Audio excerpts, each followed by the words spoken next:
Good morning बच्चों। हम लोग कक्षा 10 का विज्ञान देख रहे हैं। चैप्टर 1 रासायनिक क्रियाएं एवं समीकरण। उस चैप्टर का आज हम नेक्स्ट पार्ट लेके आए हैं, जो कि आगे के पार्ट वाली वीडियो में हम लोग देख चुके हैं। रासायनिक अभिक्रियाओं के प्रकार, जो उसी प्रकार में हम लोग आगे देखते हैं क्या है हमारा ऊष्मीय वियोजन तथा आयनिक वियोजन में अंतर। ऊष्मीय वियोजन देखते हैं। इसमें पहला क्या है, पदार्थ का ताप बढ़ाने पर बढ़ता है। ऊष्मीय वियोजन क्या होता है, ऊष्मीय वियोजन में ताप बढ़ाने की जरूरत होती है। जबकि आयनिक वियोजन कब होता है, विलयन बनाने पर होता है। आयनिक वियोजन हमेशा एक विलयन में होता है। दूसरा क्या है, ऊष्मीय वियोजन के लिए माध्यम की आवश्यकता नहीं होती। ऊष्मीय वियोजन की किसी प्रकार की माध्यम की आवश्यकता नहीं होती। जबकि आयनिक वियोजन में क्या होता है, माध्यम होता है। कोई भी विलयन बनाने के लिए जल की आवश्यकता हमेशा पड़ती है, अर्थात जल की आवश्यकता होती है हमेशा आयनिक वियोजन में। जबकि ऊष्मीय वियोजन में तीसरा क्या उदासीन कण होता है। उत्पाद जो होता है हमेशा क्या होता है, उदासीन कण होता है। जबकि आयनिक वियोजन में यौगिक का अणु आवेशित कणों या आयनों में वियोजित होता है। आवेशित कण अथवा आयनों में। आयनिक वियोजन जैसा नाम है कि अर्थात आवेशित कण अथवा आयनों की क्या होती है, जरूरत होती है। उसी प्रकार चौथा देखते हैं, ऊष्मीय वियोजन सूक्ष्मता से पृथक किए जा सकते हैं। जबकि आयनिक वियोजन जो होते हैं वो सूक्ष्मता से क्या होते हैं, पृथक नहीं किए जा सकते। उदाहरण देख लेते हैं, जैसे अमोनियम क्लोराइड को। अमोनियम क्लोराइड को जब हम लोग गर्म करते हैं अर्थात उष्मा देते हैं, उसमें वियोजन उसका किया जाता है अमोनियम क्लोराइड का। तो अमोनिया मिलता है प्लस क्या मिलता है, हाइड्रोक्लोरिक अम्ल। उसी तरह से फोरस क्लोराइड जब को हम उसको गर्म करते हैं, phosphorus chloride plus chlorine gas बनाता है। आयनिक वियोजन में हम लोग देख लेते हैं किस प्रकार से आयनिक वियोजन। आयनिक वियोजन हमेशा क्या होता है, किसी विलयन को होता है। अर्थात सोडियम क्लोराइड का एक विलयन लेते हैं, जब इसका आयनिक वियोजन होता है क्या हो जाता है, सोडियम प्लस आयन में तथा क्लोरीन निगेटिव आयन में टूट जाते हैं। उसी तरह से मैग्नीशियम क्लोराइड का विलयन लेते हैं तो मैग्नीशियम डबल पॉजिटिव तथा क्लोरीन निगेटिव में अलग हो जाते हैं। आगे की तरफ देखते हैं अपघटन अभिक्रियाएं। अपघटन अभिक्रियाएं क्या होती हैं, ये भी एक टाइप है, रासायनिक अभिक्रियाओं का एक प्रकार है। इसमें देखते हैं किसे कहते हैं रासायनिक अपघटन अभिक्रियाएं। वे रासायनिक अभिक्रियाएं जिनमें कोई यौगिक अपने अवयव तत्वों अथवा छोटे छोटे सरल यौगिकों में अपघटित हो जाते हैं। मतलब कोई भी क्या होता है, यौगिक होता है, जब उसको हम लोग अपघटित करते हैं तो अपने छोटे छोटे यौगिकों के रूप में टूट जाता है। उसी को क्या कहते हैं, अपघटन अभिक्रियाएं कहते हैं। अपघटन अभिक्रियाएं भी दो प्रकार की होती हैं। पहला प्रकार क्या है, ऊष्मीय अपघटन। जब उष्मा देने पर अपघटन होती है तो उसे क्या कहते हैं, ऊष्मीय अपघटन अभिक्रिया। अर्थात कोई भी यौगिक है उसको हम उष्मा देके क्या होता है, अपघटन करते हैं उसका, मतलब उसके छोटे छोटे पदार्थों के रूप में उसको तोड़ते हैं, तो उसे वहाँ पर क्या होता है, ऊष्मीय अपघटन होता है। जैसे कैल्शियम कार्बोनेट का अपघटन। कैल्शियम कार्बोनेट का अपघटन हम लोग कैसे करते हैं, जब कैल्शियम कार्बोनेट का विलयन होता है तो उसको उसमें उष्मा देते हैं तो क्या होता है, कैल्शियम ऑक्साइड के रूप में तथा कार्बन डाइऑक्साइड गैस के रूप में क्या होता है, उत्पाद प्राप्त होता है।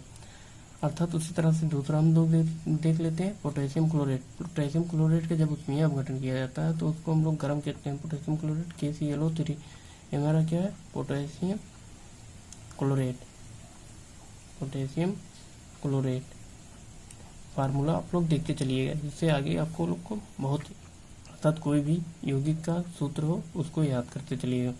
अर्थात पोटेशियम क्लोराइड का जब हम लोग अपघटन करते हैं, उसमें अपघटन करते हैं तो क्या होता है, पोटेशियम क्लोराइड प्लस ऑक्सीजन प्राप्त होता है। Potassium chloride plus oxygen. उसी तरह से आगे पर देखते हैं अपघटन का कौन सा, दूसरा क्या है अपघटन, किस प्रकार का अपघटन होता है, विद्युत अपघटन। विद्युत अपघटन क्या होता है, जब कोई भी यौगिक होता है, जब कोई भी विलयन होता है, जब उसको हम लोग विद्युत प्रभावित करके उसका अपघटन करते हैं तो क्या होता है, उस विद्युत अपघटन कहते हैं। उसे क्या कहते हैं, विद्युत अपघटन। जैसे जल का विद्युत अपघटन। जल का विद्युत अपघटन किस प्रकार किया जाता है, जैसे जल होता है, कोई बात में जल लेते हैं, उसमें हम लोग विद्युत प्रभावित करते हैं तो क्या होता है, हमें हाइड्रोजन प्लस ऑक्सीजन प्राप्त होता है। हाइड्रोजन प्लस ऑक्सीजन दोनों क्या होते हैं, अलग हो जाते हैं। उसी तरह से हम लोग दूसरा देखते हैं सोडियम क्लोराइड का विद्युत अपघटन। सोडियम क्लोराइड का विद्युत अपघटन क्या है, क्लोराइड का हम लोग विलयन लेते हैं, जब उसमें हम लोग विद्युत प्रभावित करते हैं, दो क्षणें होती हैं, एक एनोड होती है, एक कैथोड। अर्थात जब उसमें विद्युत प्रभावित होने लगता है तो सोडियम क्लोराइड से सोडियम अलग होकर कैथोड पर इकट्ठा हो जाता है तथा क्लोरीन जो गैस होती है वो इकट्ठा होकर कहाँ हो, एनोड के पास एकत्रित हो जाती है, जिससे क्या होता है, सोडियम क्लोराइड का विद्युत अपघटन हो जाता है। आगे हम लोग देखते हैं कौन सी अभिक्रिया हमारी है, टाइप्स ऑफ रिएक्शन में उभय अपघटन अभिक्रियाएं। उभय अपघटन अभिक्रियाएं क्या होती हैं, जैसे हम लोग आगे देख चुके हैं द्विविस्थापन अभिक्रियाएं, उसी प्रकार की क्या होती है उभय अपघटन अभिक्रियाएं भी होती हैं। आगे देखते हैं परिभाषा क्या होता है, जिन रासायनिक अपक्रियाओं में यौगिक के आयनों अथवा अवयवों पर परस्पर हस्तांतरण होते हैं, मतलब उसके आयन हुए या अवयव हुए या तत्व हुआ या आयन हुआ, वो आपस में क्या होते हैं, हस्तांतरण हो जाते हैं तथा नए यौगिक बनाते हैं, तो वे रासायनिक अपक्रियाएं क्या कहलाती हैं, उभय अपघटन अपक्रियाएं कहलाती हैं। जैसे एग्जाम्पल देखते हैं बेरियम क्लोराइड का, जब सोडियम सल्फेट के विलयन के साथ क्या होता है, क्रिया होता है, तो क्या होता है, बेरियम सल्फेट उत्पाद के रूप में तथा सोडियम क्लोराइड। जैसे हम लोग देखे थे द्विविस्थापन अपक्रिया में यही सेम रिएक्शन था, उसमें क्या होता है, आयनों के आधार पे अलग अलग हो जाते थे, अर्थात सोडियम बेरियम को क्या होता है, हस्तांतरण कर दे रहा है यहाँ पर। ऐसे बेरियम सोडियम के स्थान पे आ रहा है, सोडियम क्या होता है, बेरियम के स्थान पे चला जाता है। उसी तरह से हम लोग क्या करेंगे, दूसरा देखेंगे copper sulphate plus sodium hydroxide का विलयन।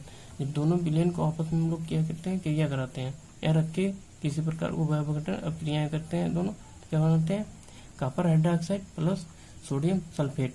ये हमारा जो था उभय अपघटन अपक्रियाएं थी। उभय अपघटन अपक्रियाएं एकदम सेम टू सेम द्विविस्थापन अपक्रिया पे बेस है पूरा।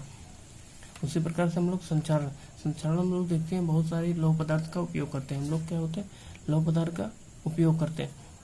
उसमें क्या होता है, जब हम उसको वायु के संपर्क में बाहर रख देते हैं तो कहीं पर उसमें क्या होता है, धीरे धीरे रखने पर उसमें भूरे रंग की क्या होती है, परत जम जाती है।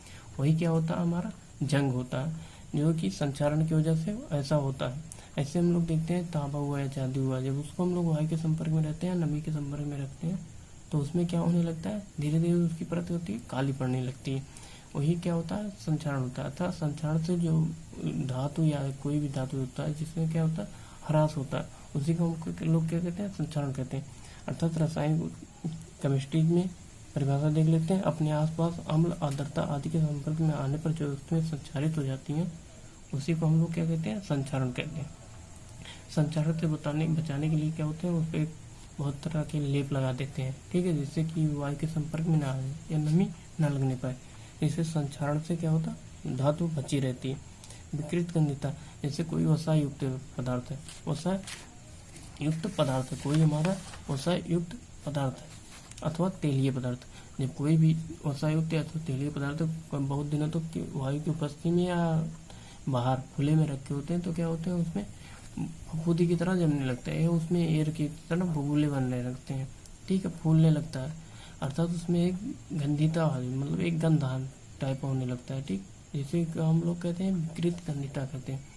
अर्थात उनसे बचाने के लिए जब हम लोग कोई भी पैकेट तेलीय पदार्थ होता है, जैसे पापड़ हुआ, पापड़ देखते हैं लोग, आप लोग जो शादी ब्याह में काम होता है, ठीक है, उस पापड़ को क्या करते हैं, जब उसको पैकेट में पैक करते हैं तो उसमें की अंदर की जो ऑक्सीजन होती है उसको हम लोग क्या करते हैं, बाहर निकाल देते हैं, तथा उसमें क्या होता है, नाइट्रोजन गैस होती है, नाइट्रोजन गैस भर दिया जाता है, जिससे कि नाइट्रोजन हमेशा क्या होती है, गर्म।